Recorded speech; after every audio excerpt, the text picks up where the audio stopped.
we've been doing our full-time jobs and just on the side been doing one down. And that's really freaking hard. We want to be like the complex of Filipino culture and create a brand that fits the Filipino audience, but also beyond. This is an access issue. Being able to kind of see the different ways that Filipinos get led to believe that they have to do something that is in the medical field or have to be an engineer or a lawyer. Whenever we talk about representation, there's oftentimes a misconception that representation in and of itself will lead to change, and it definitely can. I think that having a seat at the table is incredibly important, but I think it's a different conversation than what you actually accomplish when you're at the table. I think that a seat at the table is the beginning, but not the end result. So if the three of you, say, became the next big movers and shakers in LA media, let's say Breaking the Taboo blows up, and one day you have this chance to make this impact on the industry, what kinds of changes would you like to make? What does the future of representation look like with one down at the front of the table? I think this is such an amazing question because it's kind of like asking us the dream. And I think that's one of the most amazing things that we can ask of ourselves. Like how much can you dream and how far are you willing to go? And before I even answer that, I just want to take it back to just the beginning of One Down. It was actually four of us. Just want to give honor to everyone who was there. But Victoria Cambe was also one of the members who was there at all the meetings when we were creating the foundation of what it is to One Down. And us four, we would come over to my apartment and we had this big whiteboard and we would just map out everything that we wanted for ourselves, for this company, and for this community. And I really think that is where we were able to dream big and create this vision. And, we owe it a lot to the guidance of Kristine. She really emphasized this at the start. How do we build the mission? How do we build the vision? How do we create core values that get us to that? And then how do we, measure out 3-month goals, 6-month goals, 1-year goals, 2 years, 5 years, down the line, you name it, we've thought of it. And we've been so intentional, and we understand that this process, it's going to take a long time. And, we're ready for that. We're patient for that. And we're lucky that Breaking the Taboo had the impact that it did, because it just meant that our work is going somewhere and our work is validated and that this is important. Because, it's been 2 years, and 2 years as a company is a short time, but it's also a long time. We've been doing our full-time jobs and just on the side been doing one down. And that's really freaking hard. It's so difficult, and we are constantly facing burnout. And so when we talk about the overall vision, the first thing that we want to talk about is how do we make this sustainable? How do we make this so that us three can survive, so that we can sustain ourselves, so that we can thrive and we're not burning out? That's the first thing.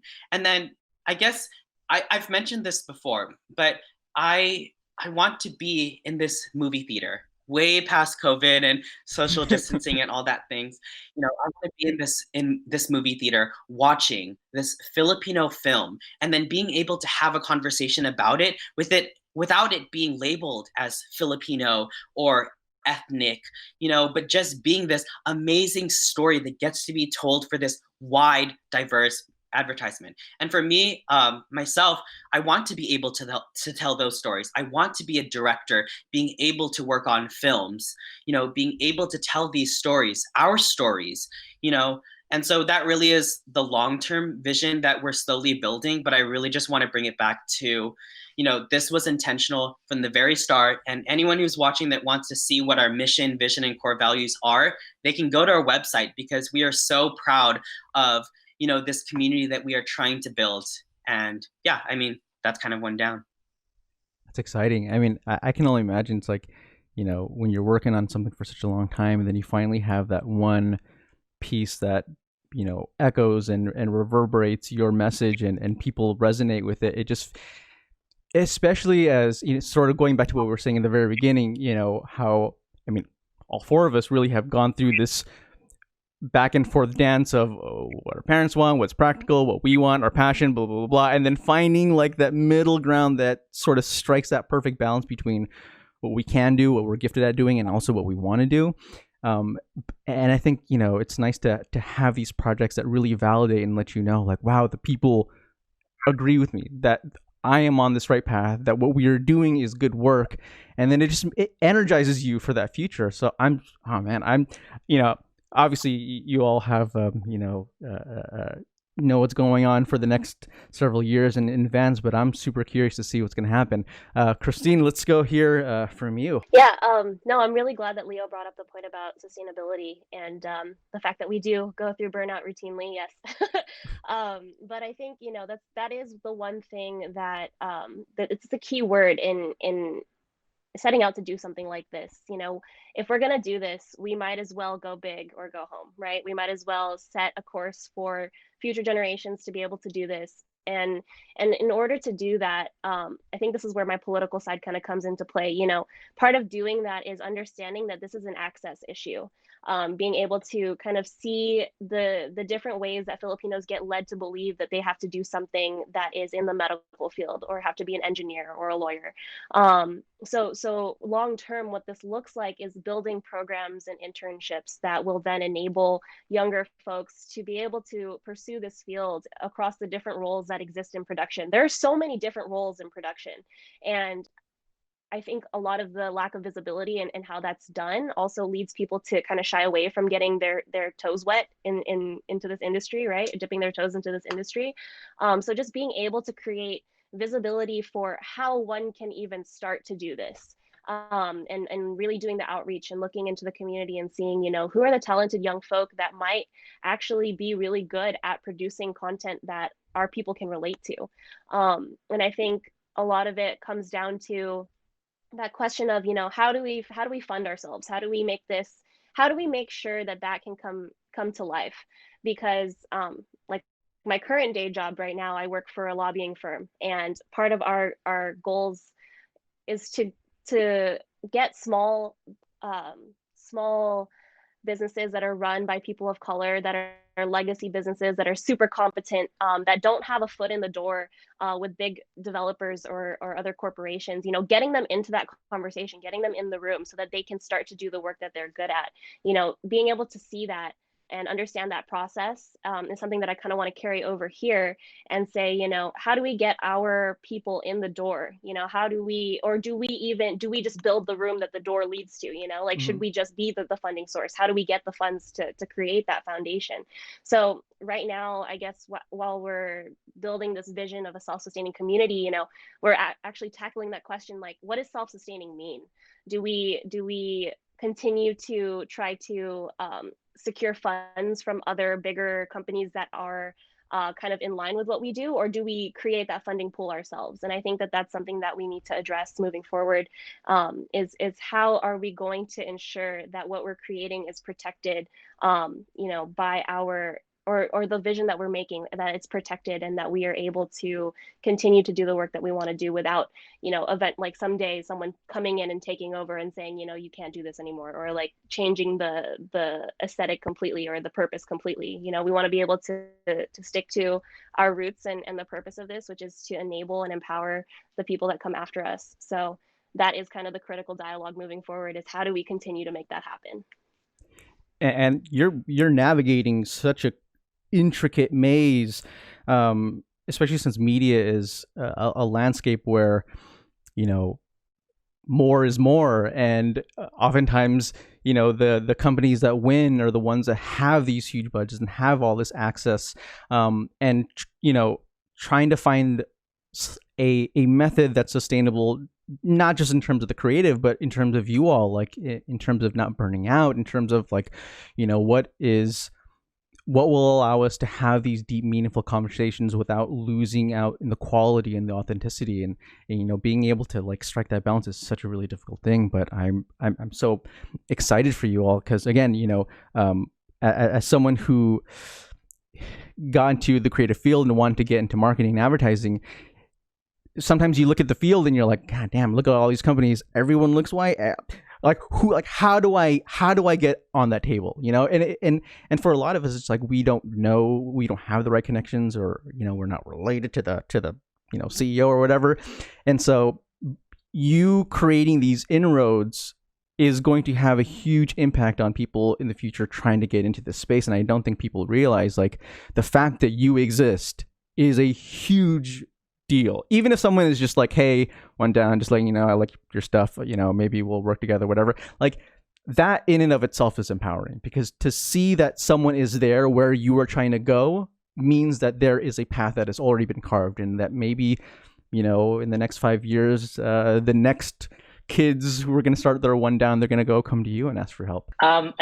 It's so interesting how, like, Leah brought up the fact that we were really planning out the types of content that we were thinking of, like, a couple of years ago. Mhm. And that goes back to how we actually decided on the name One Down. Like, mind you, I remember those times when we had a board, a list of different names, and we were like voting on which one we wanted to do. So to give you some context, some of our inspiration really was like complex, remezcla. We want to be like the complex of Filipino culture and create a brand that fits the Filipino audience, but also beyond. Mhm. We want to have a name that's not on the nose Filipino, because I think growing up, like, if someone who's Filipino American who isn't really interested in Filipino culture, and they see a Filipino name brand, they're gonna be like, oh, that's too Filipino for me, so I'm not even gonna bother looking at that. Mhm. So that's the reason, and that's the reason why we chose One Down, is because people are like, okay, what's One Down? That's an interesting name, and it actually translates to isang baksak.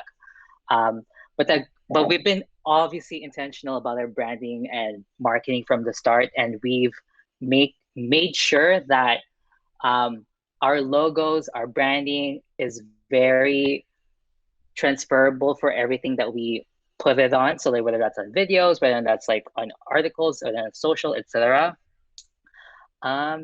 But yeah, like, in the future, like, we really want to, again, be that platform for the future generation to come to us. So you mentioned that already. So Well, Leo, Kristine, Graz, I've had a blast chatting with you all. Time flew by. We'd love to invite you back on the show. But my last question for you all is, what are you all working on individually and together, and where can we all find you? So after this October, Filipino American History Month, we're definitely excited to take a vacation.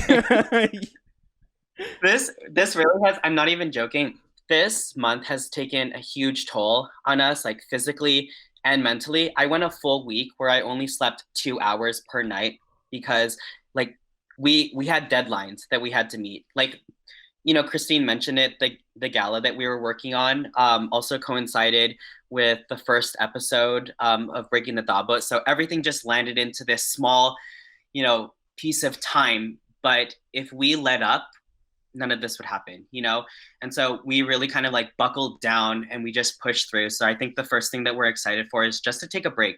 We want to be able to take a step back, heal, be able to sustain ourselves, and then move forward. And so the next couple months for One Down really is just restructuring, healing ourselves, and then finding out how do we perfect this so the second time that we do it, we're able to sustain, but we're even able to improve. And so how do we double those amount of views? How do we double the amount of engagements, the amount of comments? On a personal standpoint, I really want to, for myself, be able to move into short films. So I'm a producer on the digital media side. And like I said before, with the long-term goal of One Down being able to tell stories, I want to move into that. I want to move into, working on TV, working, on feature films. And so for me, as a Filipino director who didn't go to film school, I'm really learning on my own. How do I create stories? How do I, create short films so that I can do these longer projects? And, we're patient. We're looking down the road 5 years, 10 years, what will that look like and how do we get to that? But that's what I'm personally working on. How do I become a better director and a better storyteller? And I'm able to do that because of One Down and because we have this platform and we have these people who want to hear these stories.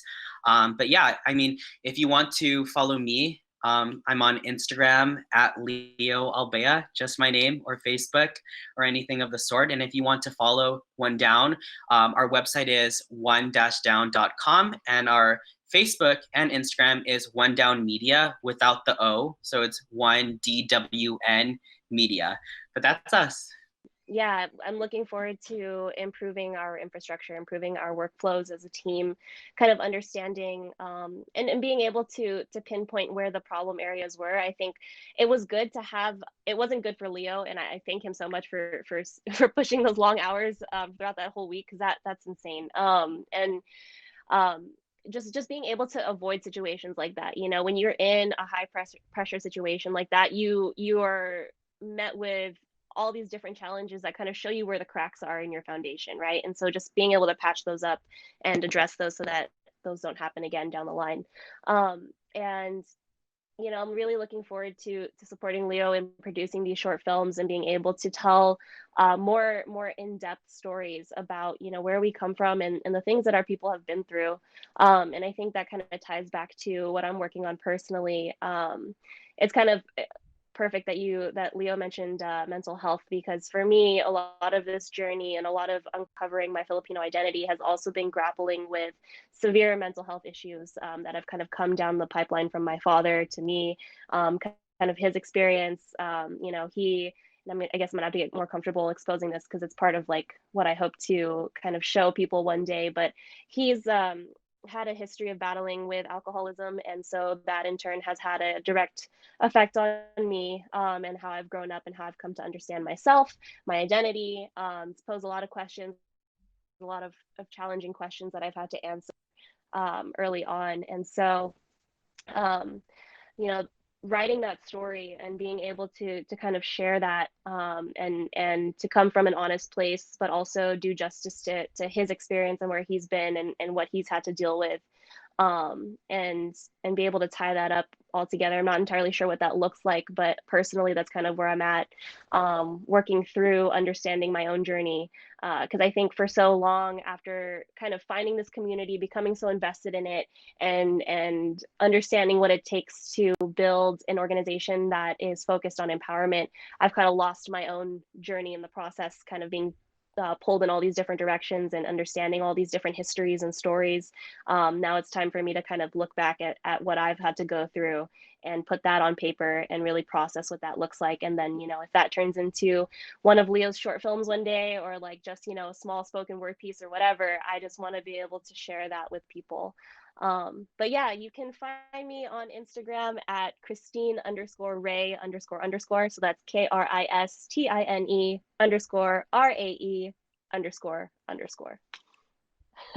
Yeah, I'm totally glad that you're advocating for, you know, that you know, process of working on yourself and working on just, you know, healing yourself and working on your own mental health, because, you know, so many creatives, to make the things that we find beautiful and meaningful, takes a lot out of us, you know, it takes a lot out of us spiritually and physically and mentally. And sometimes you have to go ahead and refill that well. And you know, just learning about like, okay, well, like, what is my limit? What do I need to have in balance in order for me to do these things? And I'm so glad that you're able to do this, because, you know, for so many people, it takes a lifetime, you know, and the earlier the better. Yeah, like definitely the next couple of months, lots of self-care and just like relaxing, because I think we all need it. So I'm really just excited to continue seeing my acupuncturist, I mentioned before. Massages potentially, and then just, you know, not just learn how to relax, because I think the past couple months for us, we just didn't have time to relax, and we just really need to prioritize that right now, you know, mentally and physically, right? And in terms of personal growth, like I currently work as an account manager for Legendaries, so I work with different entertainment and gaming partners when it comes to like marketing and brand partnerships. Mm-hmm. So I want to keep expanding on that and learning to work with other clients, so that way I can bring that to One Down, so we could really learn how to package or like market or create marketing campaigns for our clients that we potentially could work with. Mm-hmm. And I want to continue learning that. For me, like a lot of the learning I'm doing is I'm reading a lot of books, so that's been helping. Highly recommend that. Mhm.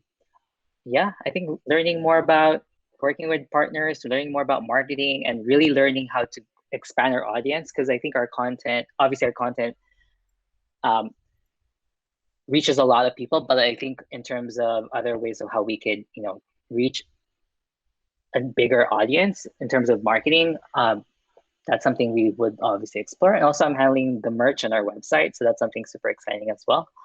But yeah, like if you want to follow me, you can find me on Instagram. It's Grazian. It's just my name _ And then if you want to connect with me on LinkedIn, available as well. It's just my first name and last name, Grazian Moreno. So Well, One Down, it has been a pleasure. I learned so much about the three of you, all your journeys, and sort of the minds that are at work behind this project. And again, I don't say this as someone who is just like, oh, you're Filipino, cool, I'm Filipino. I say this as like having watched and observed Asian American media and representation over the years, and having always been upset that I was like, okay, well, where is our time? When are we going to be able to have that space where we can actually talk about shit that we really care about? And you're doing it, you're living it. So we would love to have you back on, and hopefully you all have a great break and take all that time you need to recover. But we'll definitely hear from you soon. All right, take care, everybody. Thank you. All right, bye.